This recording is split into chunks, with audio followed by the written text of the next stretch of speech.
အရာဝတီမြစ်ကမ်းဘေးတွင်တည်ရှိသောရွှေစည်းခုံဘုရားသည်ပကံမြို့၏အထင်ကရဘုရားတော်တဆူဖြစ်သည်အေရီ17ရာစုအတွင်းပုဂံမင်းကြီးအနောယထမင်းကစတင်တည်ဆောက်ခဲ့ပြီးကျန်စစ်သားမင်းကဆက်လက်ပြီးပြည်စည်းစေခဲ့သည်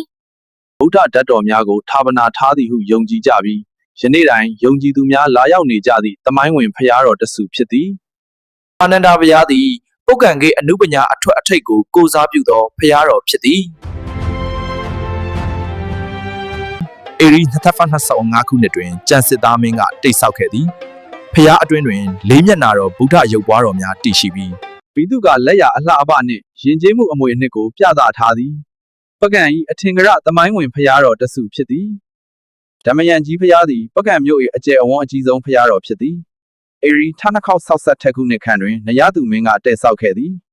အုတ်တလုံးချင်းစီကိုတင်းကျပ်စွာတည်ဆောက်ထားခြင်းကြောင့်ယနေ့တိုင်အခိုင်အမာတည်ရှိနေဆဲဖြစ်သည်ပကံသမိုင်းထဲမှာအံ့အားသင့်စရာလက်ရာကြီးတစ်ခုလည်းဖြစ်သည်